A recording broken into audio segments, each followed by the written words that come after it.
Handa na ba ang inyong mga puso para sa isang kwentong susubok sa inyong pananaw tungkol sa pananampalataya at pag-ibig? Isang magandang araw po sa inyong lahat, mga minamahal naming tagapakinig, at maligayang pagbabalik sa ating channel. Sabi nila, ang batas ay bulag. Pero paano kung ang mismong hustisya ay napipiringan ng sarili nitong pait at pagdududa? Ngayong araw, sabay-sabay nating tuklasin ang isang kwentong magpapatunay na kung minsan, ang pinakadalisay na himala ay hindi nangyayari sa simbahan, kundi sa isang lugar na hindi mo inaasahan. Tulad ng isang maringal na bulwagan ng Katarungan, ang hangin sa loob ng bulwagan ng Katarungan ng probinsya ng Sansinag ay kasing lamig ng puso ni Hukom Silas Dalisay. Mula sa kanyang mataas na kinauupuan na tila isang trono ng kapangyarihan, pinagmasdan niya ang lalaking nakaluhod sa sahig. Si Lino Aguilar, isang ordinaryong manggagawa na may mga kamay na sanay sa semento at bakal, hindi sa pagnanakaw. Ngunit para kay Silas, walang ordinaryong tao. Mayroon lamang nagkasala at walang sala. At sa mga mata ng batas na kanyang pinanghahawakan, ang lalaking ito ay may sala. Matapos suriin ang lahat ng ebidensya at pakinggan ang lahat ng testimonya, nagsimulang magsalita si Silas. Ang kanyang boses ay umalingaw-ngaw sa nakabibinging katahimikan. Bawat salita ay matigas, walang bahid ng anumang emosyon. Ang korte ay wala nang nakikitang dahilan upang patagalin pa ang hatol na ito. Sa isang sulok, nakita niya ang paghikbi ng asawa ni Lino. Nakita niya ang takot sa mga mata mismo ni Lino. Ngunit 15 taon na ang nakalipas mula nang huling makaramdam ng awa si Silas. Ang awa ay isang kahinaan, isang damdaming namatay kasama ng kanyang pamilya sa isang madugong aksidente sa kalsada. Isang trahedyang hindi lang kumuha sa kanyang mga mahal sa buhay, kundi pati na rin sa kakayahan niyang muling makalakad. Ang kanyang wheelchair ang naging paalala sa kanya araw-araw na ang mundo ay isang malupit na lugar. At ang batas ang tanging sandata niya laban sa kaguluhan nito. Kaya naman, sa ilalim ng batas, Tay! Tatay ko! Isang maliit na tinig ang pumunit sa katahimikan. Isang tinig ng bata, puno ng desperasyon, na puto lang sasabihin ni Silas. Ang kanyang mga mata, na karaniwang walang buhay, ay bahagyang nanlaki dahil sa pagkairita. Mula sa likuran ng korte, isang maliit na batang babae ang kumawala sa pagkakahawak ng kanyang ina at tumakbo papunta sa gitna. Ang kanyang mga tsinelas ay lumilikha ng maliliit na tunog sa makintab na sahig. Siya si Hiraya, 7 taong gulang. Ang kanyang damit ay simple, ang kanyang buhok ay nakatali sa 2 tirintas, at ang kanyang muka ay basang-basa ng luha. Tumigil ka, bata! Sigaw ng isang alguwasil, ngunit huli na ang lahat. Huminto si Hiraya sa harap mismo ng kinauupuan ni Silas. Ang kanyang maliliit na kamao ay nakakuyom. Tumingala siya, walang takot, at sinalubong ang malamig na titig ng hukom. Huwag niyo pong ikulong ang tatay ko. Pagmamakaawa ng bata, ang kanyang boses ay nanginginig, ngunit puno ng determinasyon. Mabait po ang tatay ko. Hindi po siya magnanakaw. Isang pamilyar na eksena. Luha, pagmamakaawa. Para kay Silas, ito ay isang desperadong dula-dulaan na 1000 beses na niyang napanood. Ang pagkakaiba lang, isang bata ang nasa entablado ngayon. Alisin ang bata sa aking korte. Malamig niyang utos, hindi inaalis ang tingin sa mga mata ni Hiraya na puno ng pananampalataya. Ngunit bago pa man makalapit ang alguwasil, isinagawa ng bata ang isang bagay na hindi inaasahan ng lahat. Tinitigan niya ang mga paa ni Silas, ang mga paang natatatakpan ng kanyang itim na roba, na walang buhay na nakapatong sa metal, na suporta ng wheelchair. Pagagalingin ko po ang mga paa ninyo. Sigaw ni Hiraya, ang kanyang tinig ay biglang lumakas at umaling-awngaw sa buong silid. Pangako po, pakawalan niyo lang po ang tatay ko. Sa isang saglit, ang buong korte ay natahimik. Pagkatapos, isang mahinang tawa ang narinig mula sa hanay ng mga manunood.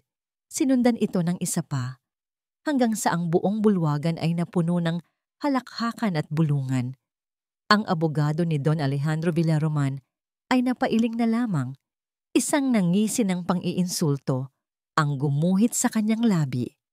Isang himala mula sa isang bata, bulong ng isang tao sa likuran. Kawawang bata, kung ano-ano na ang sinasabi. Ang kahihiyan ay isang matalim na kutsilyo sa puso ng ina ni Hiraya.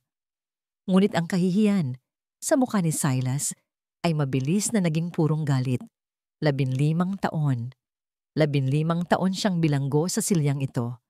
15 taon ng pangarap na walang katuparan, ng mga therapy na walang saysay, at ng mga gabing tinititigan niya ang mga paang hindi na muling tumayo pa.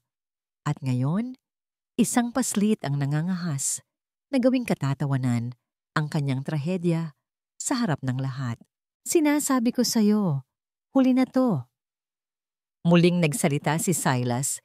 Ang kanyang boses ay mas malamig pa kaysa dati. Ngunit si Hiraya, sa kanyang kamusmusan, ay hindi narinig ang tawanan o ang banta ng hukom. Tanging ang lalaking nakaupo sa kanyang harapan ang nakikita niya. Isang lalaking puno ng kalungkutan. Dahan-dahan, lumuhod siya sa malamig na sahig. Sa kabila ng pag-awat ng alguwasil at pagsigaw ng kanyang ina, iniabot niya ang kanyang maliit at nanginginig na kamay at marahang ipinatong sa ibabaw ng tuhod ni Silas Dalisay. Ang pagdampi ng kanyang palad ay mainit. Isang init na hindi naramdaman ni Silas sa bahaging iyon ng kanyang katawan sa loob ng mahigit 1 dekada. At doon nangyari ang imposible. Isang kuryente, ganoon ang pakiramdam. Isang mahinang kiliti na nagsimula sa ilalim ng balat kung saan nakadampi ang kamay ng bata. Guni-guni lang, sabi niya sa sarili. Isang phantom sensation, isang daya ng isip na pagod na sa pagdurusa. Ngunit ang kiliti ay naging pulso. Isang pag-alon ng enerhiya na gumapang pababa sa kanyang hita, patungo sa kanyang lulod, isang teritoryong matagal nang idineklarang patay. Napasinghap si Silas. Bigla, sa ilalim ng kanyang itim na roba, naramdaman niya ang isang pag-igkas. Isang biglaang paggalaw ng kalamnan na hindi niya kinokontrol. Maliit lang, halos hindi kapansin-pansin, ngunit para sa kanya, ito ay kasing lakas ng isang lindol. Ang tawanan sa bulwagan ay unti-unting namatay. Napalitan ito ng mga nagtatakang bulungan.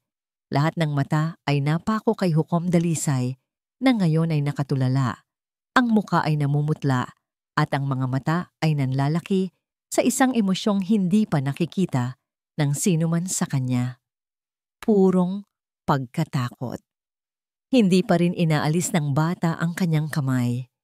Nakatitig ito sa kanya. Ang mga mata ay puno ng dalisay na paniniwala na para bang alam nitong may nangyayari. At muli, isa pang pag-igkas mas malakas ngayon na halos magpayanig sa kanyang buong binti. Sinundan ito ng isang matinding pamumulikat, isang sakit na pamilyar, isang sakit ng buhay na matagal na niyang kinalimutan. Ito ay totoo. Hindi ito guni-guni. Ang pawis ay nagsimulang mamuo sa kanyang noo. Ang kanyang paghinga ay naging mababaw. Hindi ito himala. Para sa kanya, ito ay isang bangungot. Isang paglabag sa kaayusan ng kanyang miserable, ngunit pamilyar na mundo. Ang pader na itinayo niya sa paligid ng kanyang puso ay nagsimulang gumuho. Ang kontrol na mahigpit niyang pinanghahawakan sa loob ng 15 taon ay biglang nawala. Sa gitna ng kanyang pagkasindak at pagkalito, isang sigaw ang kumawala mula sa kanyang lalamunan. Hindi na boses ng isang hukom, kundi ng isang taong nasukol at nataranta. Itigil ang paglilitis.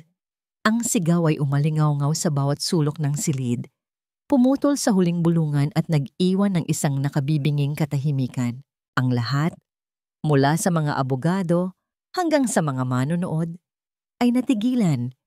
Ang kanilang mga mukha ay larawan ng lubos na pagkalito. Si Hukom Silas Dalisay, ang taong yari sa bato, ang haligi ng walang emosyong batas, ay nakaupo sa kanyang wheelchair, nanginginig, namumutla, at nakatitig sa maliit na batang nakaluhod sa kanyang harapan na para bang nakakita siya ng isang anghel o isang multo. Nasa loob na si Hukom Silas Dalisay ng kanyang opisina. Isinara niya ang pinto at ikinandado ito, isang kilos na automatiko, ngunit ngayon ay may kasamang bigat. Ang katahimikan sa loob ng silid, na dati kanyang kanlungan, ay tila isa na ngayong kulungan na nagpapalakas.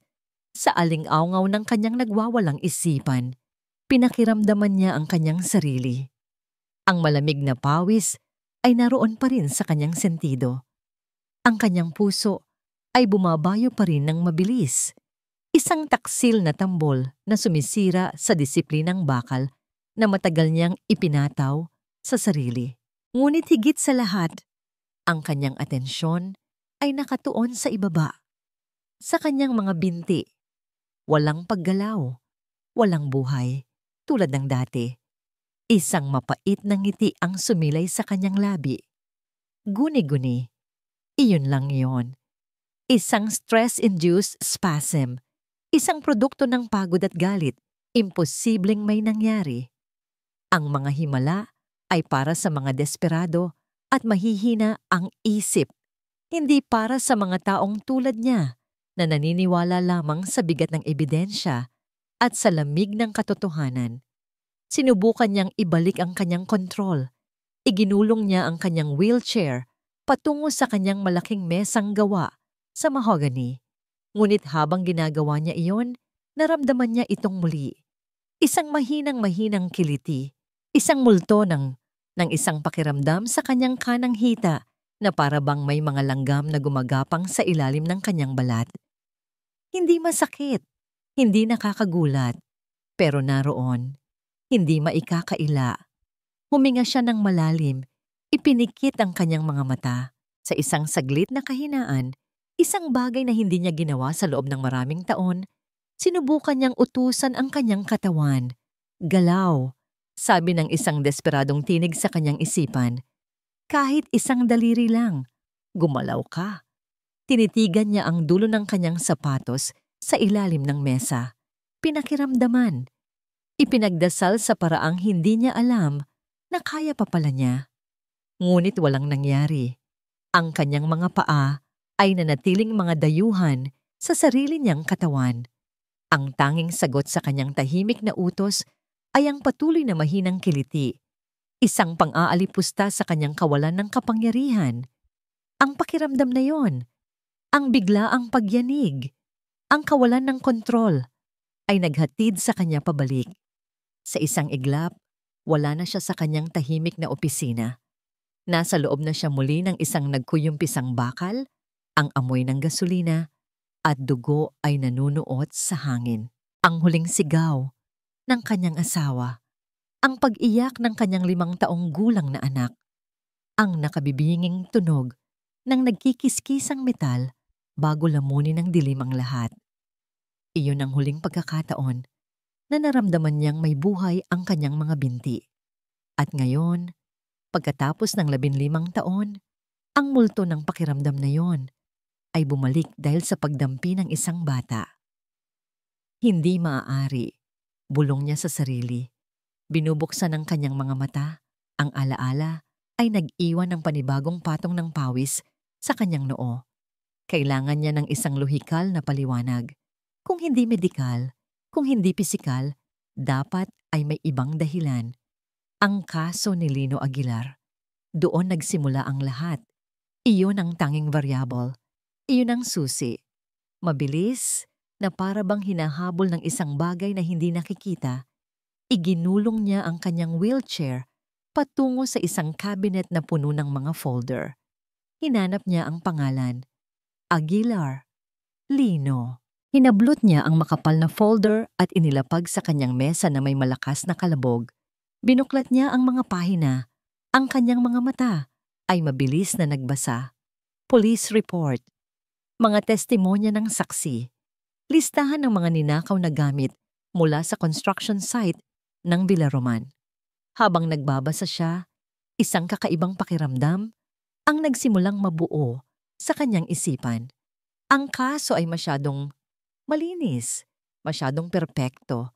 Ang mga pahayag ng mga gwardiya ay magkakatugma hanggang sa huling detalye. Ang ebidensya, isang martilyo na may pangalan ni Lino na natagpuan malapit sa pinangyarihan, ay masyadong halata. Para sa isang batikang hukom na sanay sa mga gusot at butas ng bawat kwento, ang pagiging perpekto nito ay kahina-hinala. Tumayo siya mula sa pagkakaupo sa kanyang mesa at lumapit sa bintana na nagbibigay tanaw sa parking lot ng korte. Doon, sa di kalayuan, nakita niya si Don Alejandro Villaroman na kausap ang kanyang abogado. Si Villaroman ay nakatayo ng may kumpiyansa.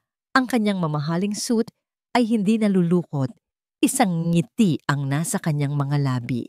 Nang bigla itong lumingon, tila naramdaman ang kanyang titig at nagtama ang kanilang mga mata.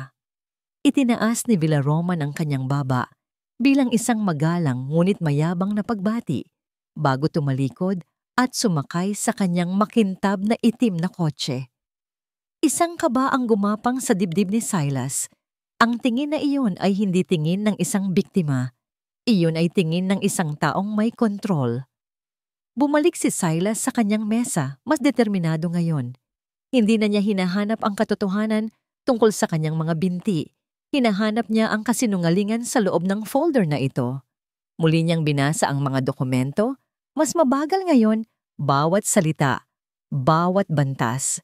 At doon niya natagpuan isang maliit na detalye, halos nakatago sa isang paunang ulat ng pulisya na isinantabi lamang at pinalitan ng isang opisyal na bersyon. Sa unang ulat, ang oras ng pagkakatuklas ng pagnanakaw ay nakatala bilang humigit kumulang 5:30 ng umaga. Ngunit sa opisyal na report na ginamit sa korte, ito ay binago sa humigit kumulang 4:00 ng umaga. Isang oras at kalahating pagkakaiba, tila maliit na bagay. Ngunit naalala ni Silas ang unang alibay ni Lino Aguilar. Isang alibay na mabilis na binali ng abogado ni Villaroman. Sinabi ni Lino na kasama niya ang kanyang pamilya hanggang 5:00 ng umaga bago umalis papuntang trabaho. Kung 4 a.m. nangyari ang krimen, malinaw na nagsisinungaling siya. Ngunit kung 5:30 a.m., ang kanyang alibay ay nananatiling buo at matibay. Napatitig si Silas sa dalawang magkaibang oras na nakasulat sa papel. Eto na. Ito ang unang bitak sa perpektong pader. Isang maliit na hibla na, kung hihilahin, ay maaaring maging sanhi ng pagguho ng lahat. Hindi pa rin niya maintindihan ang nangyari sa kanyang mga binti. Pero ngayon, meron na siyang isang bagay na mas malinaw. Ang kaso laban kay Lino Aguilar ay hindi kasing simple ng inaakala niya. At sa kauna-unahang pagkakataon, sa loob ng 15 taon, naramdaman ni Hukom Silas Dalisay ang isang bagay na matagal na niyang kinalimutan, ang uhaw sa paghahanap ng katarungan.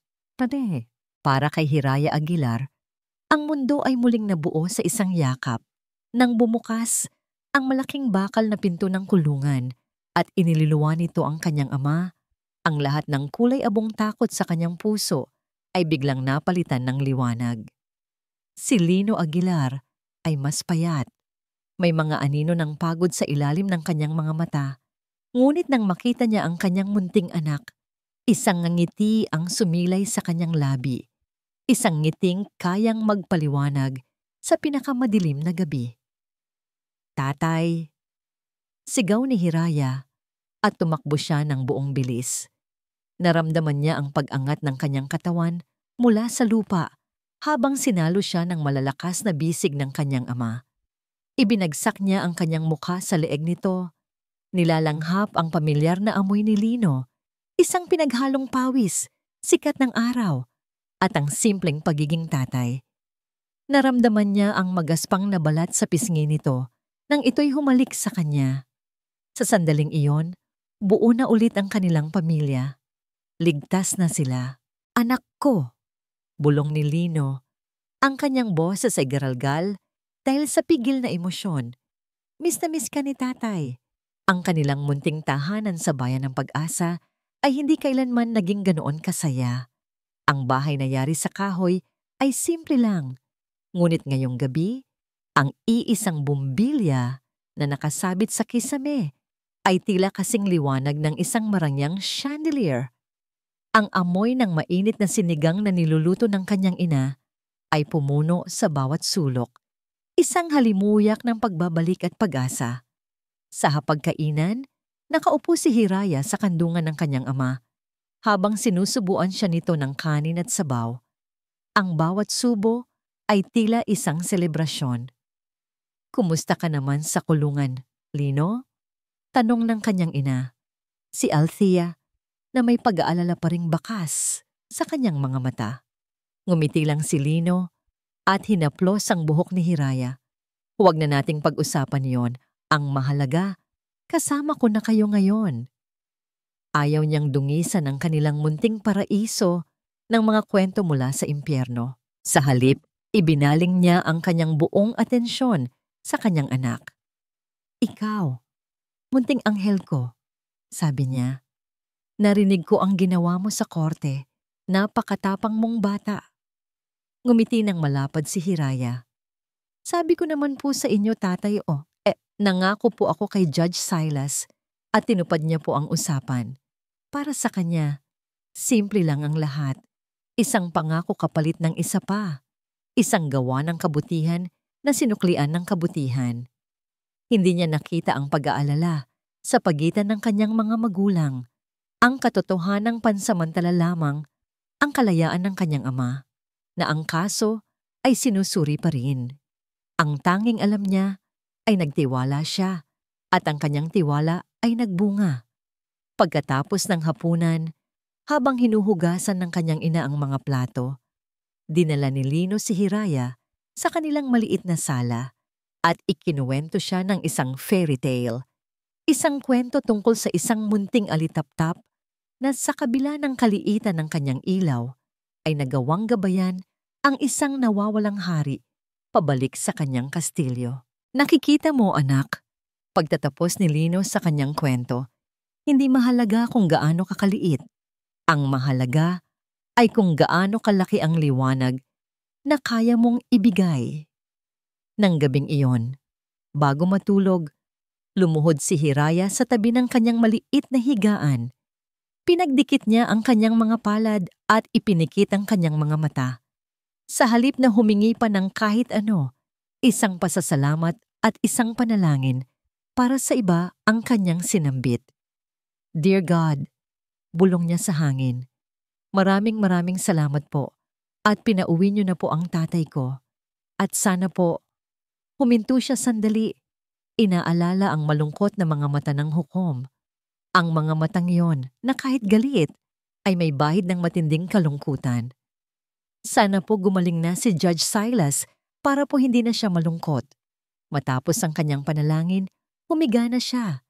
Yakap-yakap ang isang luma, ngunit paboritong manika. Payapa ang kanyang puso. Ligtas ang kanyang pamilya. Ang bayan ng Pag-asa ay tahimik. Tanging ang tunog ng mga kuliglig ang maririnig. Ngunit bigla, isang matapang na liwanag ang pumasok sa siwang ng kanilang bintana. Nilunod ang dilim sa kanyang kwarto.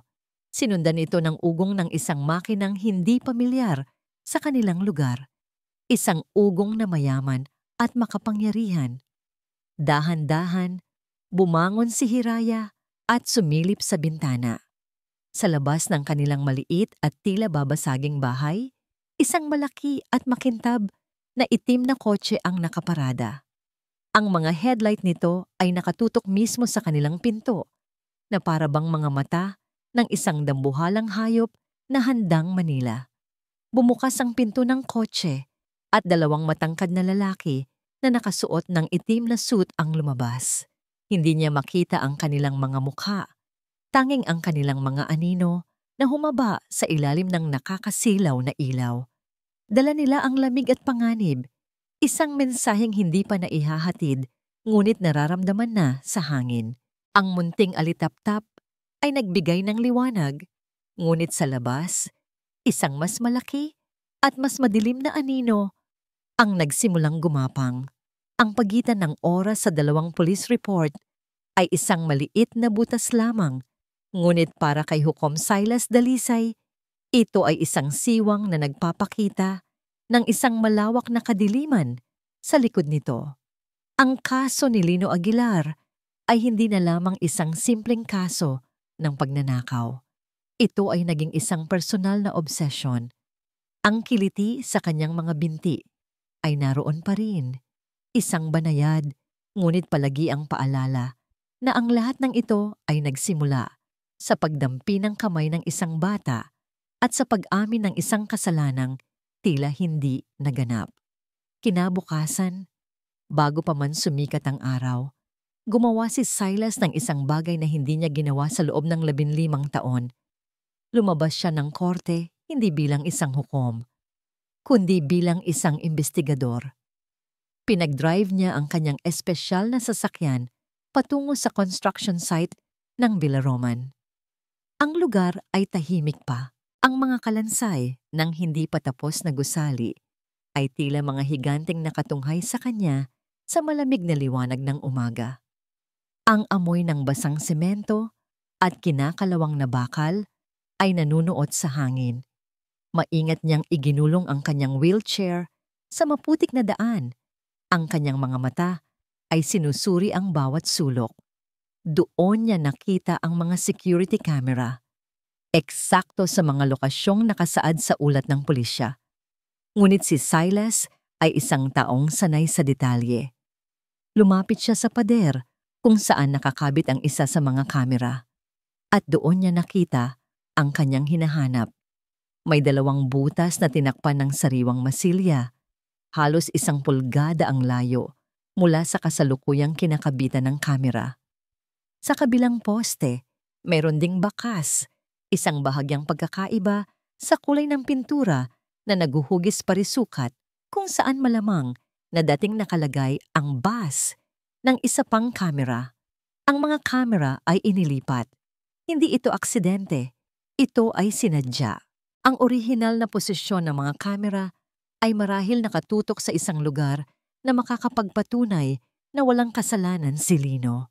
Ngunit ngayon, ang mga anggulo nito ay perpektong nagtuturo sa lugar kung saan natagpuan ang martilyo.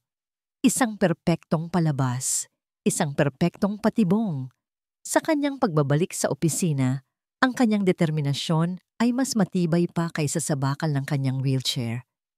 Agad niyang ipinatawag ang abogado ni Don Alejandro, isang makisig at matalas na lalaking nagngangalang Attorney Sandoval. Attorney, simula ni Silas, ang kanyang boses ay kalmado ngunit may bigat. Mayroon lamang akong ilang katanungan tungkol sa kaso ng iyong kliyente laban kay G. Aguilar. Ngumiti si Sandoval, isang ngangiting sanay na sanay sa mga korte. Your Honor, sa pagkakaalam ko po ay tapos na ang paglilitis at naghihintay na lamang ng hatol. Ang hatol ay ipinagpaliban.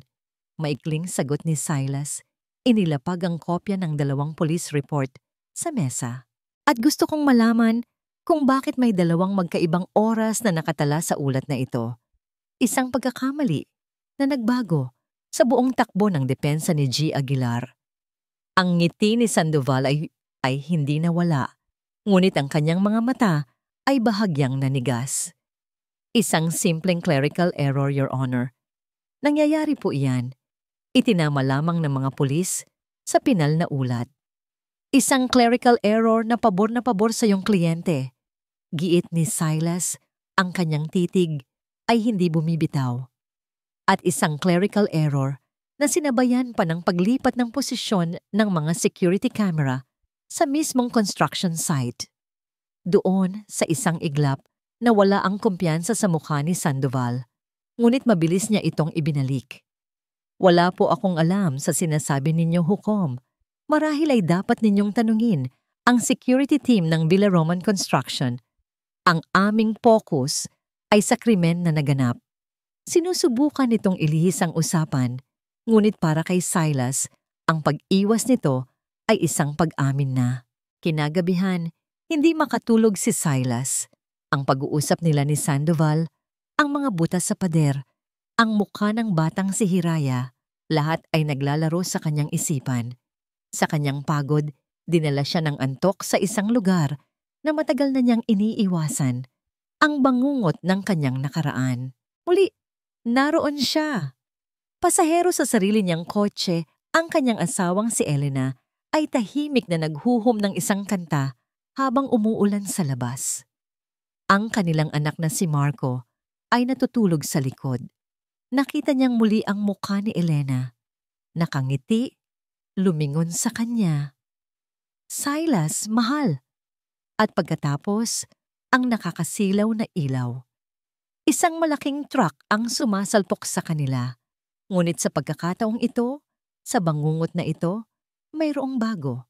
Isang detalye na hindi niya maalala dati.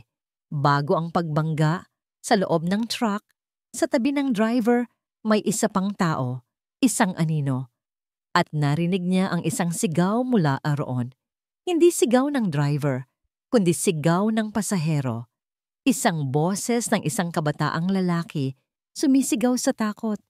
Alejandro, mag-ingat ka! Nagising si Silas na humihingal.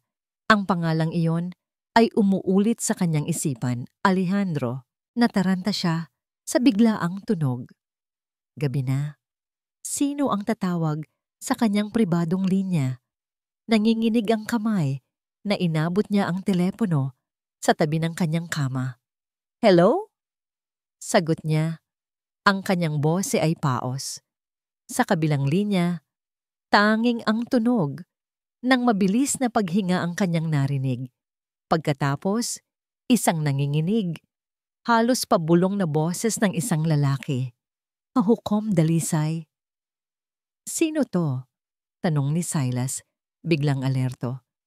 Hindi na po mahalaga. Makinig po kayo. Halatang takot na takot ang lalaki. Hindi magnanakaw si Lino. Mag-ingat ka sa mga Villa Roman, Hukom. Bago pa man makasagot si Silas, bago pa man niya matanong kung sino ito o bakit, isang matinis na tunog ang naririnig niya sa kabilang linya, na para bang may biglang umagaw sa telepono. Napatitig si Silas sa telepono, ang kanyang puso ay kumakarera. Ang tawag ay biglang naputol, ang babala ay malinaw. Hindi na ito isang simpleng kaso. Ito ay isang malalim at mapanganib na konspirasyon. At ngayon, alam niyang hindi lang buhay ni Lino Aguilar ang nakataya, kundi pati na rin ang sa kanya. Ang kaligayahan ng pamilya Aguilar ay kasing ikli ng buhay ng isang paru-paro. Maganda, maningning, ngunit napakadaling sirain. Ang paraisong itinayo muli ni Lino Aguilar sa loob ng isang gabi ay nagsimulang gumuho kinabukasan. Puno ng panibagong pag-asa, pumasok siya sa maliit na construction firm kung saan siya nagtatrabaho bilang karpintero. Ngunit bago pa man niya mahawakan ang kanyang martilyo, tinawag siya ng kanyang foreman, si Mang Tony, isang lalaking dati tinuturing niyang kaibigan. Lino, pasensya na, sabi ni Mang Tony, hindi makatingin ng diretso sa kanyang mga mata. Hindi ka na pwedeng pumasok dito. Napatanga si Lino. Ang ngiti sa kanyang labi ay unti-unting naglaho. Po? Bakit po, Mang Tony? Maayos naman po ang trabaho ko. Kahit kailan hindi po ako nagkaproblema. Nagbuntong hininga ang foreman. Ang kanyang muka ay puno ng awa ngunit walang magawa. Utos galing sa taas, Lino. Galing sa mga malalaking boss. Ayaw nila ng iskandalo. May kaso ka pa, alam mo yun. Pero pansamantala lang po akong nakalaya. Pinaiimbestigahan pa po. Inosente po ako. Pagdidiin ni Lino, Ang kanyang boses ay nagsimulang manginig. Alam ko, Lino, naniniwala ako sa'yo. Malungkot na sagot ni Mang Tony. Pero wala akong magagawa. Pasensya na talaga. Tumalikod na ito at iniwan si Lino na nakatayo sa gitna ng ingay, hawak ang kanyang lumang lunchbox habang ang mundo niya ay muling gumuho sa pangalawang pagkakataon. Ang pagkawala ng kanyang trabaho ay simula pa lamang. Ang lason ng akusasyon ay mabilis na kumalat sa kanilang maliit na komunidad sa bayan ng Pag-asa. Ang mga kapitbahay na dati masayang bumabati sa kanya ay bigla na lang yumuyuko o umiiwas ng tingin kapag siya'y dumadaan. Ang tindahan ni Aling Nena, kung saan dati silang nakakautang, ay bigla na lang humingi ng bayad sa lahat ng kanilang kukunin. Ang pader na hindi nakikita ay itinayo sa paligid nila. Inihihiwalay sila sa mundong dati nilang kinabibilangan. Ngunit ang pinakamasakit para kay Lino ay nang ang lason ay umabot na sa kanyang kaisa-isang anak. Isang hapon, habang sinusundo niya si Hiraya mula sa eskwelahan, nakita niya itong nakaupo mag-isa sa isang sulok ng palaruan, habang ang ibang mga bata ay naglalaro sa di-kalayuan, nagbubulungan at sumusulyap sa kanya. Tatay mo magnanakaw! Tatay mo magnanakaw! Narinig niyang kanta ng isang batang lalaki. Lumapit si Hiraya sa mga ito. Hindi po magnanakaw ang tatay ko. Mabait siya. Tinulak ng batang lalaki si Hiraya ng bahagya. Sabi ng nanay ko, masama siyang tao. Kaya siya nakulong. Huwag kayong makipaglaro dyan. Hindi na nakatiis si Lino. Isang galit na hindi niya naramdaman noon. Ang umakyat sa kanyang dibdib. Ngunit nang makita niya ang mga luha na namumuo sa mga mata ng kanyang anak, ang galit ay napalitan ng matinding kirot. Mabilis siyang lumapit at binuhat si Hiraya. Halika na, anak. Uwi na tayo. Sabi niya sa mahinahong boses, pilit tinatago ang panginginig ng kanyang mga kamay. Habang naglalakad sila palayo, narinig pa rin niya ang mahinang tawanan ng mga bata sa likuran. Walang salitang namutawi kay Hiraya habang daan. Ngunit ang kanyang pagyakap sa leeg ng ama ay mas mahigpit kaysa dati. Nang gabing iyon, ang kanilang munting tahanan ay nabalot ng kalungkutan. Matapos kumain ng tahimik na hapunan, maagang natulog si Hiraya, pagod sa emosyong hindi pa niya kayang unawain. Pinagmasdan ni Lino ang kanyang anak na payapang natutulog. Ang kanyang dibdib ay tila dinadaganan ng semento. Ang lahat ng ito, ang pagkawala ng trabaho, ang panghuhusga ng mga tao, ang luha ng kanyang anak, ay dahil sa kanya. Siya ang dahilan. Ang kanyang paglaban para sa katotohanan ang naglalagay sa kanyang pamilya sa kapahamakan. Dahan-dahan siyang lumabas ng kwarto at naupo sa kanilang maliit na sala. Doon, sa dilim, pinakawalan niya ang mga luhang kanina pa niya pinipigilan. Isang ideya ang nagsimulang mabuo sa kanyang isipan. Isang teribleng ideya na tila siyang tanging solusyon. Paano kung umamin na lang ako? Kung aaminin ko ang kasalanang hindi ko ginawa, marahil ay titigilan na nila kami. Makukulong ako, oo, pero magiging ligtas si Hiraya. Makakapamuhay siya ng normal, nang walang takot, nang walang panghuhusga.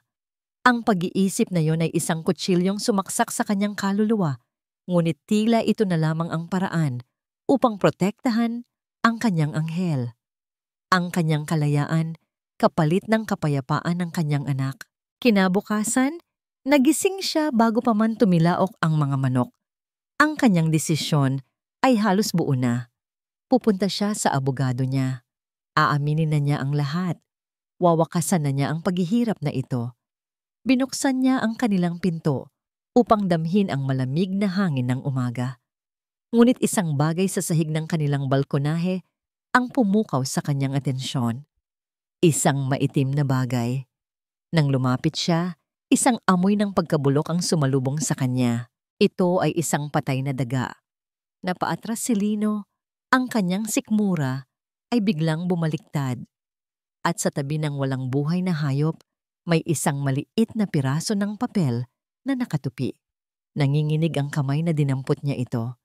Iisang pangungusap lamang ang nakasulat sa magaspang na letra. Ang susunod, hindi na daga. Sa isang iglap, ang lahat ng pag-iisip tungkol sa pagsuko ay naglaho na parang abo. Napalitan ito ng purong, nagyayelong takot. Ito ay hindi na lamang paninira o pangiinsulto. Ito ay isang direktang banta sa buhay ng kanyang pamilya. Naintindihan niya ngayon, ang pagsuko ay hindi magbibigay sa kanila ng kapayapaan. Ito ay magbibigay lamang sa kalaban ng huling hudyat para tapusin sila ng tuluyan. Ang katahimikan sa opisina ni Hukom Silas Dalisay ay binasag lamang ng dalawang bagay. Ang mahinang ugong ng air conditioner at ang matinis na dial tone mula sa teleponong hawak pa rin niya. Ang boses ng lalaking tumawag, puno ng takot, desperado, ay umaling-ungaw sa kanyang isipan. Mag-ingat ka sa mga Villaroman, Hukom. Ibinaba niya ang telepono. Ang babala, kasama ng biglaang pagkaputol ng linya, ay isang malinaw na mensahe. Ang taong yon ay nasa panganib. At kung sino man ang nasa likod ng kaso ni Lino Aguilar, ay hindi magdadalawang isip na manahimik ng sinuman. Ang galit ay nagsimulang pumalit sa kanyang paunang pagkabigla. Isang malamig at nakapokus na galit na hindi niya naramdaman sa loob ng maraming taon. Itinulak niya ang sarili palayo sa mesa.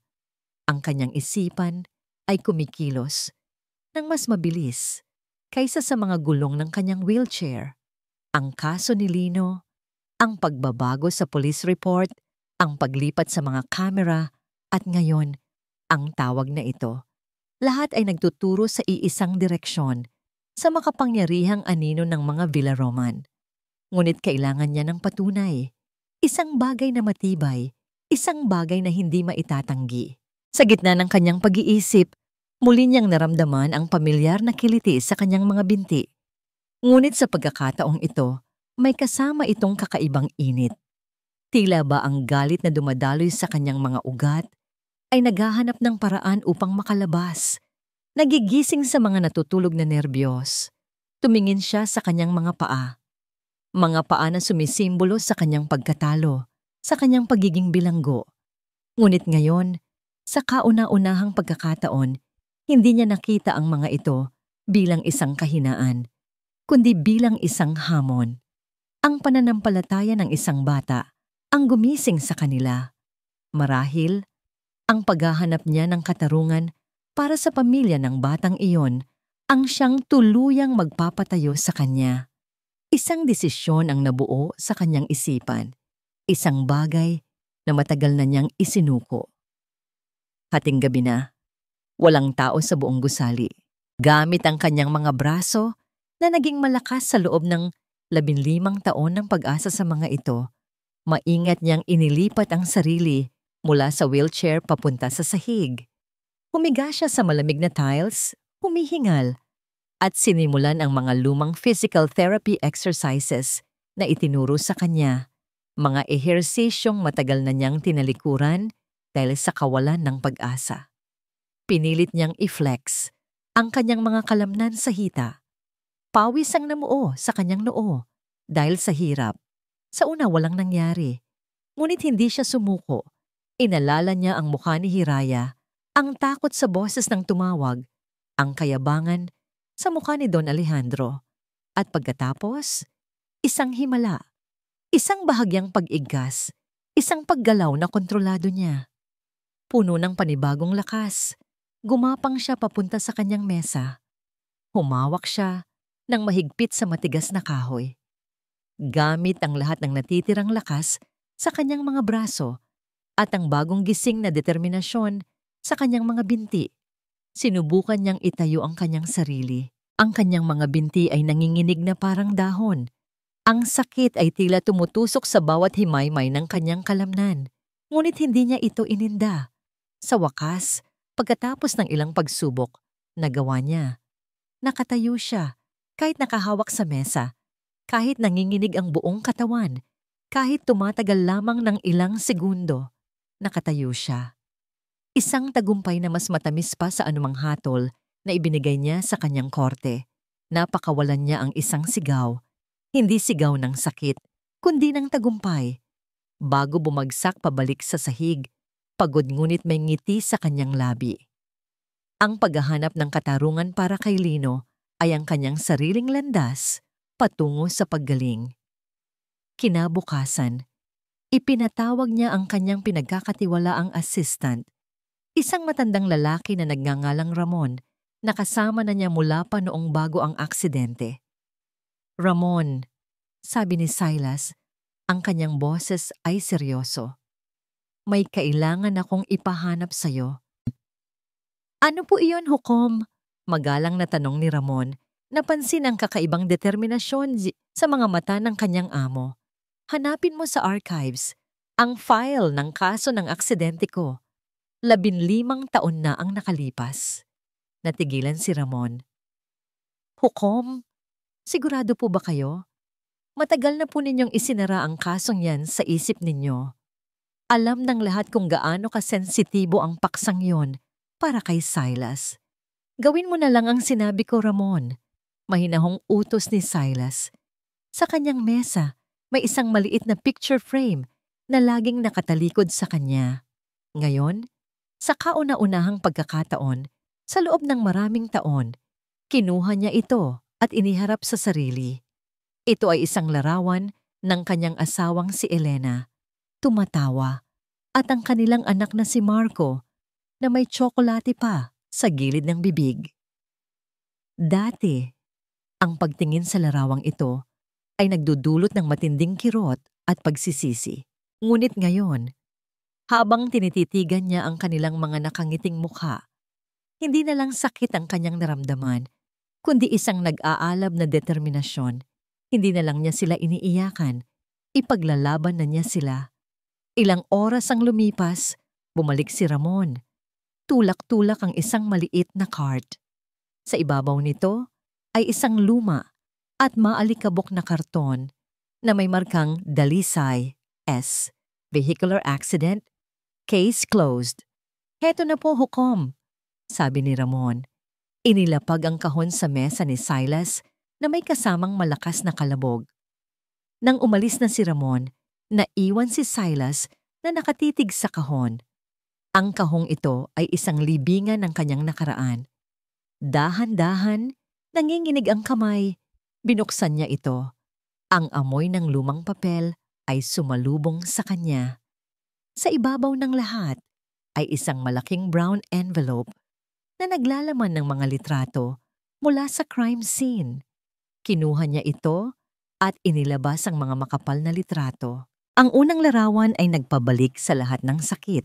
Ang wasak nilang kotse na yupi na parang lata. Binaliwala niya ito at kinuha ang susunod. Isang malabong kuha, gabi, umuulan. Nakatutok ito sa sasakyang bumangga sa kanila, isang malaking 10-wheeler truck na bumaliktad sa kalsada. Pinagmasdan niya itong mabuti. At sa gilid ng pinto ng truck, kahit malabo at bahagyang natatakpan ng putik, may isang logo. Isang pamilyar na disenyo.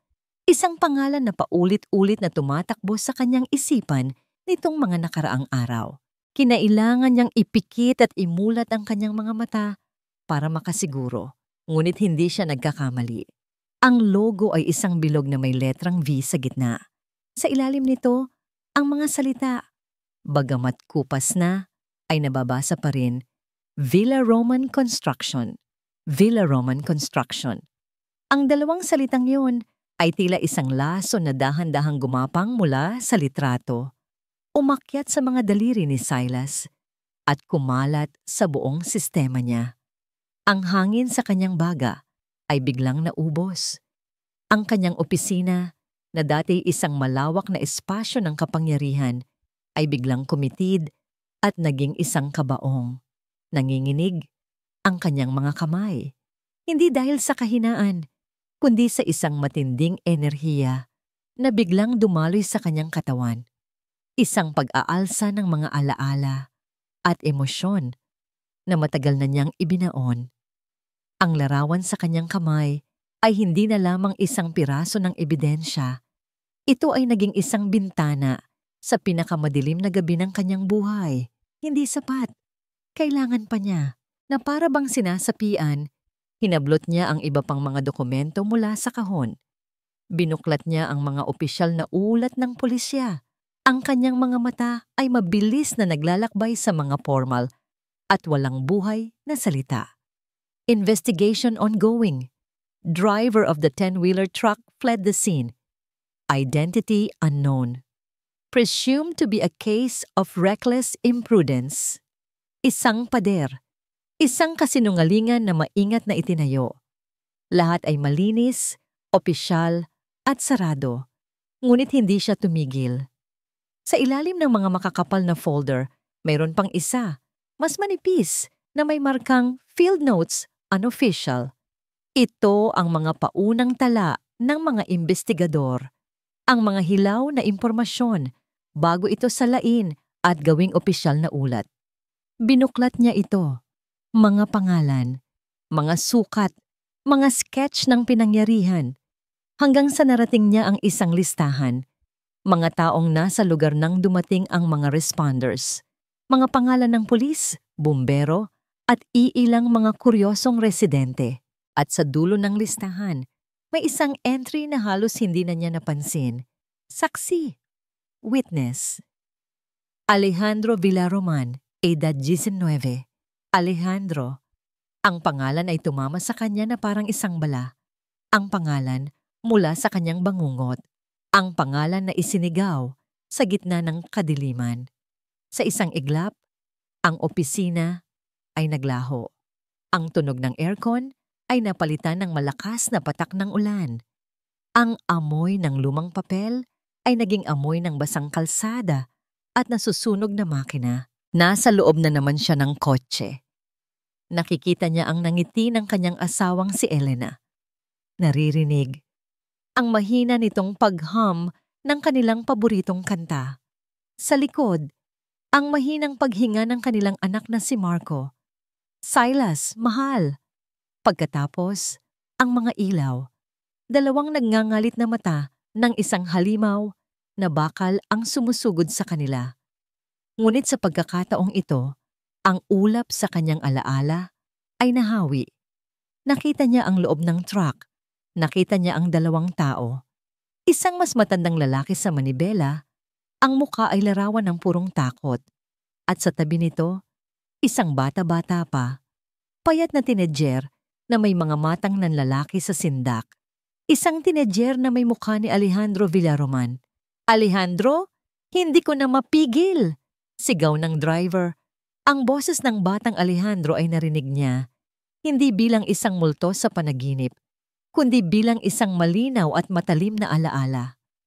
Bilisan mo! Ikabig mo! Ngunit huli na ang lahat. Naramdaman niya ang marahas na pag-uga. Narinig niya ang pagbasag ng salamin, ang pagyupi ng metal, at ang huling nakakapangilabot na sigaw ni Elena. Hindi pa doon natapos. Habang nakabitin siya ng patiwarik sa kanyang upuan, duguan at wasak, sa gitna ng impyerno ng bakal at apoy, nakita niya ito. Nakita niyang gumapang palabas ng truck si Alejandro Villaroman. Halos hindi nasaktan. Tumayo ito. Tinitigan ng kanilang nagkuyumpis ang kotse. Ang mga mata ay puno ng pagkatakot. At pagkatapos, sa halip na tumulong, sa halip na tumawag, tumalikod ito at tumakbo. Bumalik si Silas sa kasalukuyan. Ang kanyang paghinga ay mabigat at putol-putol. Ang mga kamay na kanina'y nanginginig sa pagkabigla ay ngayon nakakuyom na sa tindi ng galit. Ang sakit na binalot niya sa loob ng 15 taon ay sumabog. Ang pighati ay naging purong puot. Isang malakas na dagok ang kanyang pinakawalan sa ibabaw ng kanyang mesang mahogani. Ah! Isang sigaw. Hindi sigaw ng isang hukom. Sigaw ng isang lalaking ninakawan. Ang lahat ay nag-ugnay-ugnay na. Ang kasinungalingan sa aksidente niya. Ang kasinungalingan sa kaso ni Lino. Iisang tao. Iisang demonyo. Si Alejandro Villaroman, ang batang tumakas. Mula sa pinangyarihan ng krimen ay ang siya ring makapangyarihang Don na ngayon ay sumisira sa isa na namang pamilya para pagtakpan ng kanyang mga kasalanan. Hindi lang ito isang kaso, ito ay pagnanakaw. Ninakaw ni Alejandro ang kanyang mga binti. Ninakaw niya ang kanyang asawa. Ninakaw niya ang kanyang anak. Ninakaw niya ang kanyang kinabukasan. At ngayon, sinusubukan nitong nakawin ang kalayaan ng isang inosenteng tao at ang pag-asa ng isang bata. Ngunit ngayon, tapos na ang lahat. May yelong determinasyon, kinuha ni Silas ang telepono. Ang kanyang mga daliri ay hindi na nanginginig. Ang mga ito ay matatag na parang bakal. Idinayal niya ang numero ng kanyang assistant na si Ramon. Ramon, sabi niya nang sagutin nito ang tawag. Ang kanyang boses ay kalmado. Mapanganib na kalmado. Malamig na parang yelo. Ipasubpina mo si Don Alejandro Villaroman. May sandaling katahimikan sa kabilang linya. Bilang saksi, pagpapatuloy ni Silas, isang mapanganib na ngiti ang gumuhit sa kanyang labi. Sa ngayon, ibinaba niya ang telepono. Hindi ito isang legal na utos lamang. Ito ay isang deklarasyon ng digmaan. Ang hukom na matagal nang natutulog sa loob ng isang baldado ay nagising na at ang una niyang hahatulan ay ang demonyo mula sa kanyang nakaraan.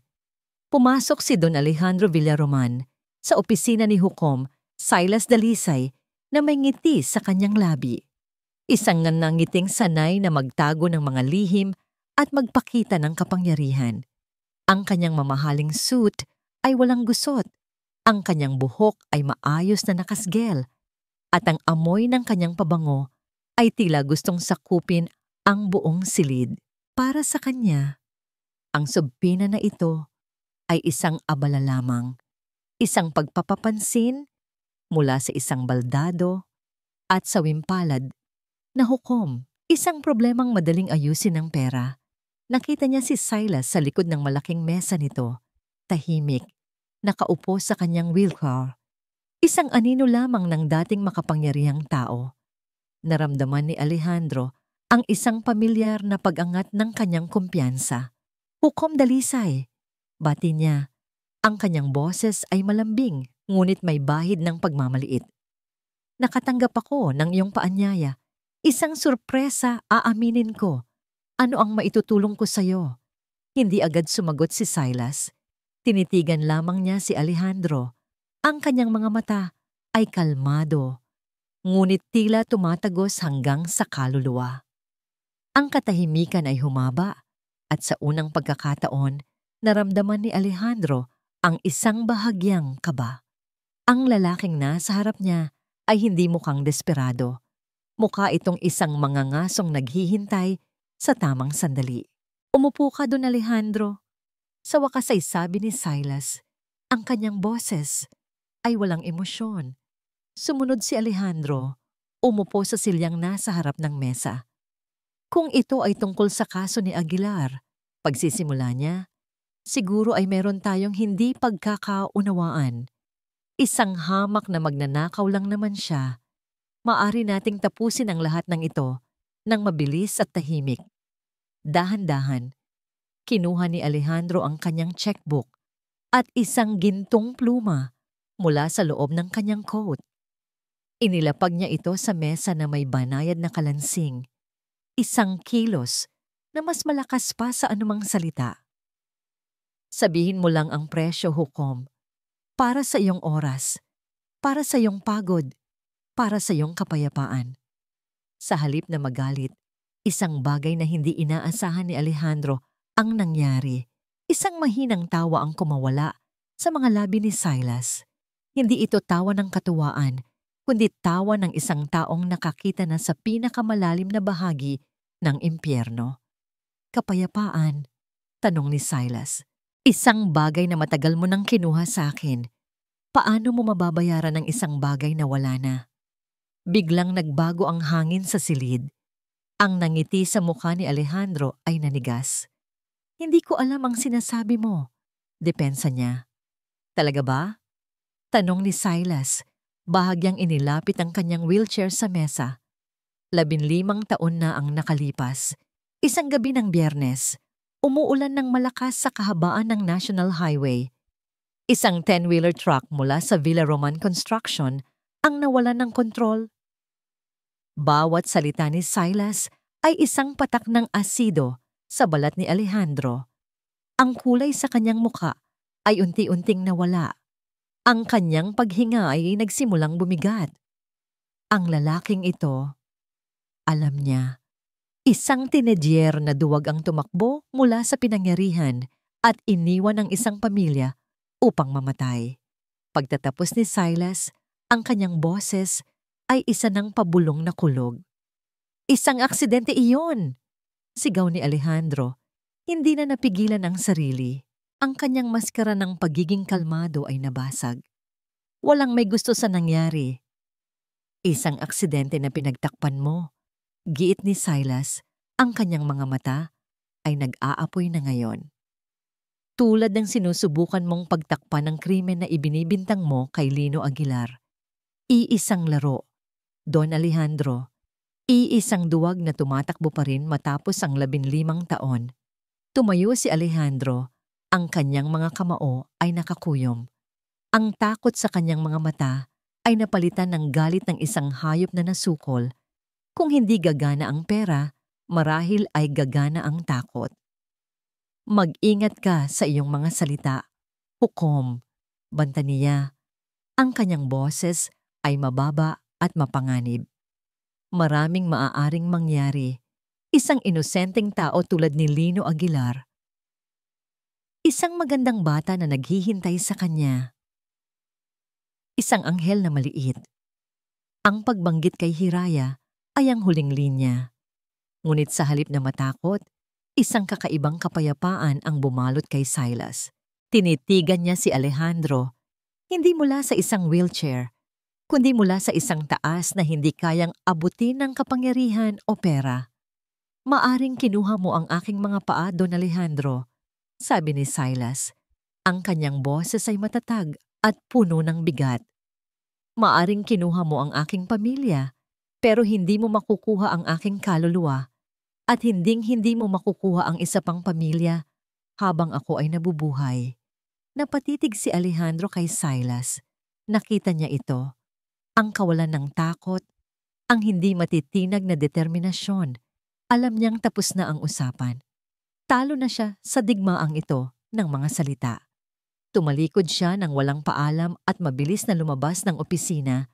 Ang kanyang mamahaling sapatos ay lumilikha ng galit na tunog sa sahig. Nang makarating siya sa kaligtasan ng kanyang kotse, doon lamang lumabas ang tunay niyang kulay. Ang kanyang paghinga ay mabibigat na paghabol. Ang kanyang mga kamay ay nanginginig habang mahigpit niyang hinahawakan ang manibela.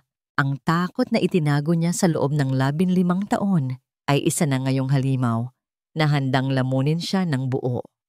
Mayroon na lamang siyang isang huling baraha, ang pinakamarumi sa lahat. Nanginginig, kinuha niya ang kanyang telepono at nagdial ng isang numero. Ako to, sabi niya. Ang kanyang boses ay walang buhay at puno ng lason. Gawin niyo na ang pinag-usapan natin. May sandaling katahimikan sa kabilang linya. Siguraduhin niyong huminga siya ng malalim. Magiging isang aksidente. Sa ibabaw ng kanilang maliit na mesang kainan, abala si Hiraya sa pagguhit. Gamit ang kanyang mga mumurahing Crayola, binubuo niya ang kanyang perpektong mundo. Isang bahay na may usok sa bubong, isang malaking araw na nakangiti, at 3 tao na magkakahawak kamay sa ilalim nito. Si Nanay Althea, si Tatay Lino, at siya. Nilagyan niya ng kulay dilaw ang damit ng kanyang tatay, ang kulay ng sikat ng araw, ang kulay ng pag-asa. Malapit na po bang umuwi si Tatay Nanay? Tanong niya. Hindi inaalis ang tingin sa kanyang obra maestra. Mula sa kusina, lumingon si Althea. Isang pilit na ngiti ang nasa kanyang mga labi. Malapit na, anak. Medyo ginabi lang sa bago niyang trabaho. Nakatanggap si Lino ng isang pansamantalang trabaho sa kabilang bayan. Isang araw na pagkakarpintero. Isang maliit na biyaya na nagbigay sa kanila ng kaunting hininga. Ngunit sa likod ng ngiti ni Althea, mayroong isang anino ng pag-aalala. Ang banta na iniwan sa kanilang pintuan ilang araw na ang nakalipas ay isang lason na patuloy na gumagapang sa kanyang isipan. Ang orasan sa dingding ay tumunog, hudyat na 8:00 na ng gabi. Tumingin si Hiraya sa pinto, puno ng pananabik. Anumang sandali ngayon, bubukas iyon at papasok ang kanyang bayani. Pagod ngunit nakangiti, may dalang supot ng mainit na pandesal. Sa kabilang banda, minamaneho ni Lino ang kanyang luma, ngunit maaasahang pickup. Masaya ang kanyang puso. Sa kanyang bulsa, may kaunting perang magiging laman ng kanilang hapagkainan para sa mga susunod na araw. Sa kanyang isipan, ang imahe ng kanyang mag-ina ang nagbibigay sa kanya ng lakas. Malapit na siya. Ilang kanto na lang. Habang papalapit siya sa isang pababang liko, dahan-dahan niyang inapakan ng preno. Ngunit walang nangyari. Ang kanyang paa ay lumubog hanggang sa sahig na parang tumatapak lamang sa hangin. Biglang nanlamig ang buong katawan ni Lino. Sinubukan niya ulit. Binomba niya ang preno, paulit-ulit, ngunit wala pa ring kapit. Ang truck, sa halip na bumagal, ay mas lalong bumilis sa pababang kalsa. Nataranta, hinila niya ang handbrake. Isang nakakabinging tunog ng nagkikiskisang metal ang narinig. Ngunit hindi pa rin sapat upang pigilan ng truck. Ang manibela ay nanginginig ng marahas sa kanyang mga kamay. Nakita niya ang mga ilaw ng mga bahay na dumadaan sa kanya na parang mga bulalakaw. Ang masayang kanta sa radyo ay naging isang malupit na pang-iinsulto. Hindi. Ang huling pumasok sa kanyang isipan ay ang mukha ni Hiraya, ang kanyang munting anghel na naghihintay. Sinubukan niyang ikabig ang manibela, iwasan ang malaking puno ng akasya sa dulo ng kalsada, ngunit huli na ang lahat. 9:00 na. Ang sinigang sa mesa ay malamig na.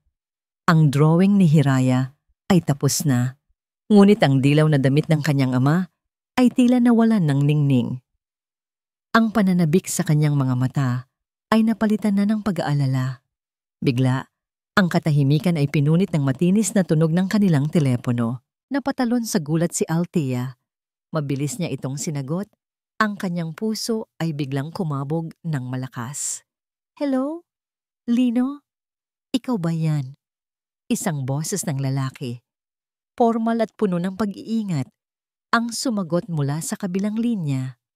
Hindi naintindihan ni Hiraya ang mga salitang sinabi nito. Ngunit nakita niya ang nangyari sa kanyang ina. Nakita niya kung paano nawala ang lahat ng kulay sa mukha nito. Nakita niya kung paano nanlaki ang mga mata nito sa purong takot. Nakita niya kung paano nanginig ang mga labi nito. Ang telepono ay nahulog mula sa kamay ni Althea. Lumikha ng malakas na kalabog sa sahig. Isang tunog lamang ang kumawala mula sa lalamunan ng kanyang ina. Hindi isang sigaw, kundi isang hikbing basag. Isang tunog ng isang pusong biglang nawasak. Si Silas naman, sa kanyang opisina, ay nakatanggap din ng tawag mula sa kanyang kontak sa presinto. Habang nakikinig sa ulat tungkol sa isang aksidente sa bayan ng Pag-asa, ang lahat ng lakas sa kanyang katawan ay tila hinigop. Napatingin siya sa kanyang mga paa. Ang mga paang nagsisimula nang magkaroon ng buhay at naramdaman niyang muli siyang naging bilanggo. Ang kaaway ay kumilos na at nabigo siyang protektahan sila. Sa kanilang munting bahay lumapit si Hiraya sa kanyang ina na napaluhod na sa sahig at yumuyugyog. Niyakap niya ito. Nanay, ano pong nangyari? Si tatay po. Ngunit walang salitang lumabas kay Althea. Tanging ang kanyang mga hikbi ang sumagot. Isang takot na hindi pa nararanasan ni Hiraya ang gumapang sa kanyang puso. Tumakbo siya palabas ng bahay sa ilalim ng madilim na gabi. Tumingala siya sa langit, umaasang makakita ng kahit isang kumukitap na tala, isang palatandaan, isang pahiwatig ng pag-asa. Ngunit ang kalangitan ay isang itim na kumot, walang buwan, walang bituin. At doon, sa gitna ng katahimikan at kadiliman ng isang gabing walang bituin, isang nakakapangilabot na sigaw ng isang bata, ang umalingaw-ngaw, puno ng sakit at paghahanap. Tatay! Ang balita ay dumating kay Hukom Silas Dalisay na parang isang sinag ng araw sa gitna ng isang bagyo. Si Lino Aguilar ay buhay. Komatose, maraming bali sa katawan, at nag-aagaw buhay, ngunit humihinga pa. Para kay Silas, na magdamag na nakaupo sa kanyang wheelchair sa harap ng bintana habang pinagmamasdan ng isang syudad na walang pakialam, ang balitang iyon ay hindi lang isang ulat. Ito ay isang pagkakataon, isang huling pagkakataon upang itama ang lahat. Ang pagkakasala na dumagan sa kanyang balikat buong gabi, ang pagkakasala ng pagkabigo, ay unti-unting napalitan ng isang nag-aalab na apoy. Kinaumagahan, dinala ni Althea si Hiraya sa korte. Ang mukha ni Althea ay isang mapa ng puyat at pagdadalamhati, ngunit ang kanyang mga mata ay may determinasyon. Si Hiraya naman ay tahimik. Ang karaniwang ningning sa kanyang mga mata ay napalitan ng isang malalim na kalmaduhan, isang pag-unawa na higit pa sa kanyang edad. Nang makita nila si Silas, yumuko si Althea. Hukom, pasensya na po sa abala, pero wala na po kaming ibang malalapitan. Hindi sumagot si Silas. Ang kanyang tingin ay nakapako kay Hiraya. Inaasahan niya ang mga luha, ang mga tanong, ang panunumbat. Ngunit wala. Tinitigan lamang siya ng bata. Ang kanyang mga mata ay puno ng isang bagay na mas matindi pa sa pag-asa. Puno ito ng pananampalataya. Alam ko po, natutulungan niyo kami, sabi ni Hiraya. Ang kanyang boses ay mahina, ngunit matatag. Hindi ito isang pakiusap. Ito ay isang pahayag. Isang pagpasa ng tiwala na tumama kay Silas na parang isang kidlat. Ang bigat ng mga salitang iyon, ang bigat ng tiwalang iyon, ay halos magpaguho sa kanya. Isang bata na ang ama ay nasa bingit ng kamatayan dahil sa isang kaaway na hindi niya kayang pangalanan, ay nakatingin pa rin sa kanya bilang isang tagapagligtas. Sa sandaling iyon, isang pangako ang nabuo sa puso ni Silas. Hindi ko sila hahayaang manalo, Hira, bulong niya. Hindi na sa boses ng isang hukom, kundi sa boses ng isang taong gumagawa ng isang sagradong panata. Pangako. Nang gabing iyon, ang opisina ni Silas ay naging kanyang training ground, naging kanyang santuaryo. Dito, haharapin niya ang kanyang pinakamatinding kalaban, ang sarili niyang katawan. Sa ilalim ng liwanag ng iisang lamp desk, sinimulan niya ang kanyang pagsasanay. Bawat pag-angat, bawat pag-unat ay isang laban. Ang pawis ay tumulo sa kanyang noo, humahalo sa mga luhang hindi niya namamalayan. Sa bawat pagsubok na mabigo, nakikita niya ang mukha ni Alejandro Villaroman na tumatawa. Sa bawat sandali ng sakit, naririnig niya ang sigaw ng kanyang asawa. Ngunit sa bawat paghinga, nakikita niya ang mga mata ni Hiraya na puno ng pagtitiwala. Dinalaw niya si Lino sa ospital. Nakita niya itong nakahiga, binalutan ng benda at nakakabit sa mga makina. Ngunit nang imulat ni Lino ang kanyang mga mata, nakita ni Silas ang apoy doon. Isang apoy na hindi kayang patayin ng anumang aksidente. Lalaban ako. Hukom! Hirap na bulong ni Lino. Para sa anak ko. Ang mga salitang yon ang naging huling gatong na kailangan ni Silas. Bumalik siya sa kanyang opisina, mas determinado kaysa dati. Mula sa sahig, gumapang siya papunta sa kanyang mesa. Humawak siya ng mahigpit, gamit ang lahat ng lakas sa kanyang mga braso at sa nag-aalab na apoy sa kanyang puso. Itinulak niya ang kanyang sarili, pataas. Ang kanyang mga binti ay nanginginig. Ang sakit ay sumisigaw sa bawat himaymay ng kanyang kalamnan. Ngunit ang imahe ng kanyang nakangiting anak na si Marco, ang pagtawa ni Elena, ang tiwala ni Hiraya, lahat ay nagtulak sa kanya at nagawa niya. Isang paa. Inangat niya ito at itinapak sa sahig. Isang hakbang. Nanginginig. Nag-aalangan. Isang hakbang pa. 2 hakbang. Nakatayo siya sa sarili niyang mga paa. Sa kauna-unahang pagkakataon, sa loob ng 15 taon.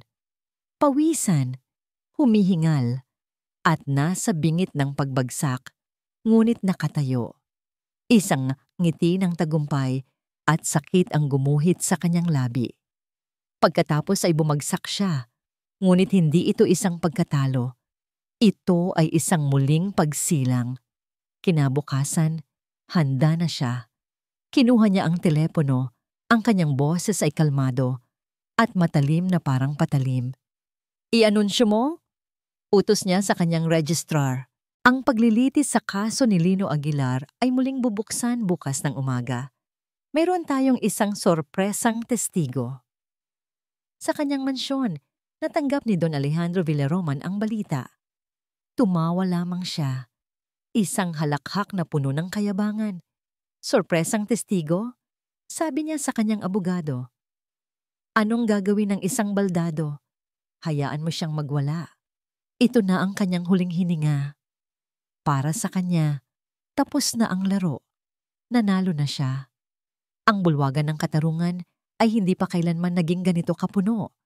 Ang hangin ay mabigat sa tensyon. Bawat bulong ay puno ng haka-haka. Sa isang sulok, magkayakap sina Hiraya at Althea. Ang kanilang mga puso ay sabay na tumitibok sa kaba. Sa kabilang panig, si Don Alejandro Villaroman ay nakaupo sa tabi ng kanyang abogado. Ang kanyang mukha ay isang maskakara ng mayabang na kumpiyansa. Para sa kanya, ito ay isang formalidad na lamang, isang huling pagwawala ng isang talunang hukom. At sa gitna ng lahat, si Hukom Silas Dalisay. Pumasok siya sa silid, nakaupo pa rin sa kanyang wheelchair. Juan Tamaya, Kebeber. Ngunit mayroong kakaiba sa kanya. Ang dati malamig at walang buhay niyang mga mata ay ngayon nagliliyab sa isang kalmadong apoy. Ang paglilitis na ito ay muling binubuksan. Anunsyo niya. Ang kanyang boses ay malinaw at matatag. Pinuputol ang anumang bulungan. Sinimulan niya ang paglilitis hindi sa pamamagitan ng pag-atake, kundi sa pamamagitan ng malamig at matalas na lohika. Isa-isa niyang inilatag ang mga ebidensya. Ang 2 magkaibang police report. Ang mga litrato ng mga butas sa pader kung saan dating nakakabit ang mga kamera. Ang testimonya mula sa isang construction worker na napilitang magsinungaling dahil sa takot. Ang parehong lalaki na tumawag sa kanya. Ang kaso laban kay Lino Aguilar ay unti-unting gumuho na parang isang kastilyong buhangin. Objection, Your Honor, sigaw ng abogado ni Alejandro. Lahat ng ito ay circumstantial, walang direktang patunay. Objection overruled, sagot ni Silas, hindi man lang sumusulyap sa kanya. Ang kanyang mga mata ay nakapako kay Alejandro. Pagkatapos, kumuha siya ng isa pang folder mula sa kanyang mesa. Isang luma at maalikabok na folder. Ang hangin sa silid ay tila biglang naubos. Hindi ito tungkol sa isang simpleng kaso ng pagnanakaw. Pagpapatuloy ni Silas, ito ay tungkol sa isang mahabang kasaysayan ng kasinungalingan at pagtakas sa hustisya. Binuksan niya ang folder. 15 taon na ang nakalipas, sabi niya. Ang kanyang boses ay nagsimulang magkaroon ng bigat ng personal na sakit. Isang aksidente ang kumitil sa buhay ng aking asawa at anak. Ayon sa opisyal na ulat, ang driver ay tumakas. Ang kaso ay isinara. Si Alejandro ay nanigas sa kanyang upuan. Ang kulay sa kanyang mukha ay nagsimulang mawala. Ngunit ang hindi sinasabi sa opisyal na ulat, patuloy ni Silas, inilalabas ang isang lumang litrato, ay kung kaninong truck ang bumangga sa amin at kung sino ang pasaherong duwag na tumakbo palayo sa pinangyarihan. Protesta, hukom! Umalingaw-ngaw ang boses ni Alejandro, puno ng gulat at galit. Tumayo siya, ang kanyang maskara ay tuluyan ng nabasag. Ito ay isang pag-abuso sa kapangyarihan. Ginagamit mo ang iyong posisyon para sa isang personal na paghihiganti. Isa kang sawimpalad na baldado na naghahanap ng masisisi sa iyong trahedya. Ang salitang baldado ay lumutang sa hangin. Ang huling insulto, ang huling pagkakamali ni Alejandro, isang nakabibinging katahimikan ang bumalot sa buong korte. Ang lahat ay napatingin kay Silas, naghihintay ng kanyang magiging reaksyon. Ngunit hindi sumagot si Silas. Dahan-dahan, ibinaba niya ang kanyang tingin sa kanyang mga kamay. At pagkatapos, ginawa niya ang isang bagay na hindi inaasahan ng sinuman. Inilagay niya ang kanyang dalawang palad sa magkabilang armrest ng kanyang wheelchair. Ang buong silid ay huminto sa paghinga. Nakita ng lahat ang panginginig ng kanyang mga braso, ang pagtiim ng kanyang bagang, ang pawis na namumuo sa kanyang noo, ang kanyang mga binti na matagal nang walang buhay ay nagsimulang manginig sa ilalim ng kanyang roba. Isang halos hindi marinig na ungol ng hirap ang kumawala sa kanyang lalamunan. At dahan-dahan, pulgada sa bawat pulgada, itinutulak niya ang kanyang sarili pataas. Ang mga mata ni Alejandro ay nanlaki sa purong pagkamangha at takot. Ang imposible ay nangyayari sa harap niya. Hanggang sa wakas, sa gitna ng nakabibinging katahimikan, si Hukom Silas Dalisay ay nakatayo na. Nanginginig, hindi perpekto, ngunit nakatayo sa sarili niyang mga paa. Itinaas niya ang kanyang nanginginig na kamay, hindi na hawak ang gavel ng isang hukom, kundi bilang isang ordinaryong taong naghahanap ng hustisya. Itinuro niya si Alejandro Villaroman. Inagaw ng lalaking ito ang aking pamilya. Sabi ni Silas, ang kanyang boses ay basag, ngunit umaling-awngaw na parang kulog. Sinubukan niyang agawin ang isa pa. Huminga siya ng malalim. Ang kanyang mga mata ay puno ng luha at apoy. Pero sa tulong ng Diyos at ng pananampalataya ng isang bata, nakatayo ako ngayon para sabihin ang totoo. Ang mga salitang yon ay tila isang malakas na hampas na tuluyang nagpaguho kay Alejandro. Ang kanyang mukha ay larawan ng isang taong nakakita ng multo. Ang multo ng kanyang nakaraan na bumangon mula sa libingan upang singilin siya. Sa isang kilos ng purong desperasyon, tumalikod siya at sinubukang tumakbo palabas ng korte. Harangin siya! Sigaw ng alguwasil. Hinarang ng mga pulis sa pinto si Alejandro.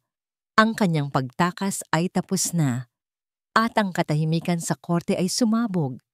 Isang alon ng sigawan, iyakan at pagkamangha ang umalingaw-ngaw. Sa gitna ng lahat, nakita ni Silas si Hiraya. Ang bata ay nakatingin sa kanya, hindi sa takot o gulat, kundi may mga luhang dumadaloy sa kanyang pisngi at isang ngiti sa kanyang labi. Ang kanyang pangako ay natupad na. Nakatayo pa rin si Hukom Silas Dalisay. Ang kanyang mga binti ay nanginginig sa pagod, ngunit matatag. Nakasandal siya ngayon sa kanyang mataas na mesa, hindi bilang suporta, kundi bilang isang saksi sa hustisyang naganap. Sa kanyang paanan, ang kaguluhan ay naging isang organisadong pag-aresto. Habang kinakabitan ng posas si Don Alejandro Villaroman, lumingon ito at huling sinulyapan si Silas. Sa mga mata nito, walang bahid ng pagsisisi, tanging ang nagyayelong galit ng isang hari na inagawan ng korona. Ngunit hindi na natinag si Silas. Tapos na ang laban. Ang demonyo ng kanyang nakaraan ay sa wakas magbabayad na. Ginamit niya ang gavel sa huling pagkakataon. Isang malinaw at matunog na pagpukpok sa kapangyarihang iginawad sa akin ng batas. Anunsyo niya, ang kanyang boses ay bumalik sa pagiging kalmado at may awtoridad. Si Ginoong Lino Aguilar ay pinawawalang sala sa lahat ng paratang. Isang sigaw ng tagumpay at pasasalamat ang kumawala mula kay Althea. Ang yakap ni Hiraya sa baywang ng kanyang ina ay mas humigpit. Ang kanyang maliliit na hikbi ay hindi na dahil sa lungkot, kundi sa purong kagalakan. Sa labas ng bulwagan ng katarungan, sa ilalim ng ginintoang sikat ng araw ng sansinag, naghintay ang pamilya Aguilar. Nang bumukas ang malaking pinto, hindi na ang hukom na nakaupo sa wheelchair ang kanilang nakita. Ang lumabas ay si Silas Dalisay, dahan-dahang naglalakad, nakasandal sa isang simpleng tungkod na gawa sa kahoy. Nilapitan niya ang mag-anak. Walang salitang namutawi sa kanilang lahat. Tanging ang mga mata ang nag-uusap, mga matang puno ng pasasalamat, respeto at pag-unawa. At pagkatapos, ginawa ni Silas ang isang bagay na mas nakakagulat pa kaysa sa kanyang pagtayo. Sa kabila ng protesta ng kanyang mga kalamnan, sa kabila ng sakit na halata sa kanyang mukha, dahan-dahan niyang ibinaba ang kanyang sarili. Ang kanyang mga kamay ay nanginig habang nakahawak sa tungkod, hanggang sa ang isang tuhod niya ay sumayad sa semento. Sa harap mismo ng 7 taong gulang na si Hiraya Aguilar, tumingala siya sa bata, hindi na bilang isang makapangyarihang hukom, kundi bilang isang taong may utang na loob. Salamat, bulong niya. Ang isang salita ay naglalaman ng bigat ng 15 taon ng sakit, ng isang gabing puno ng himala, at ng isang bagong umaga ng pag-asa. Hindi sumagot si Hiraya, ngumiti lamang ito. Isang nangiting kasing liwanag ng araw at yumakap ng mahigpit sa leeg ni Silas. Walang salita, tanging ang init ng isang yakap na naghilom sa huling sugat sa puso ng hukom. Makalipas ang ilang araw, sa isang tahimik na sementeryo na tinatanawang dagat, nakatayo si Silas sa harap ng 2 puntod, Elena at Marco Dalisay. Isang puting bulaklak ang marahan niyang inilapag sa ibabaw ng malamig na marmol. Ang hangin ay dahan-dahang hinahaplos ang kanyang mukha. Sa kauna-unahang pagkakataon, isang tunay na ngiti ang sumilay sa kanyang labi habang inaalala niya sila. Isang ngingiting walang bahid ng pagsisisi, tanging pagmamahal at kapayapaan. Ang araw ay sumisikat sa probinsya ng Sansinag. Sa isang abalang kalye, dahan-dahang naglalakad si Hukom Silas Dalisay. Ang kanyang tungkod ay marahang tumutuktok sa semento sa bawat hakbang. Ang kanyang lakad ay hindi pa perpekto, ngunit ito ay kanya. Ito ay isang paglalakbay pasulong sa di kalayuan. Sa isang sulok ng kalye, nakasandal sa isang pader ang isang wheelchair. Wala nang laman. Alikabok na. Iniwan na ng kanyang bilanggo.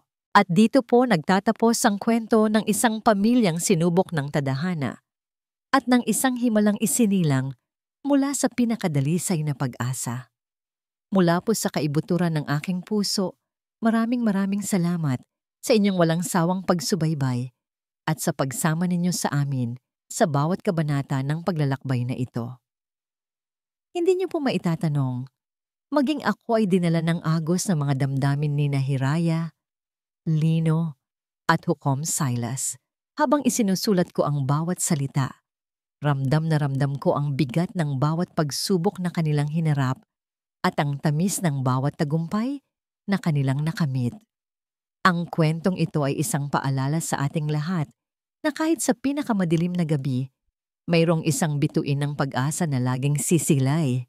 Ipinakita sa atin ni Silas at Lino na ang tunay na paghilom ay nagsisimula sa pagpapatawad. Hindi lang para sa iba, kundi para na rin sa ating mga sarili. At higit sa lahat, ipinakita sa atin ni Hiraya na ang pinakadalisay na pagmamahal, isang pag-ibig na walang hinihintay na kapalit, ay may kakayahang baguhin ang lahat. at pagalingin maging ang mga sugat na akala natin ay habang buhay na. Ngayon, nais ko namang marinig ang inyong saloobin. Ano ang pinakapumatak na aral sa inyong puso? Saang bahagi ng kwento kayo pinakanadala? Huwag po kayong mag-atubiling iwanan ng inyong mga komento sa ibaba. Bawat isa po sa mga ito ay mahalaga at nagbibigay inspirasyon sa amin na magpatuloy sa paglikha ng mga kwentong tatatak sa inyong mga puso. Muli, ang aking taos-pusong pasasalamat. Hanggang sa ating susunod na pagkikita sa panibagong kwento ng puso.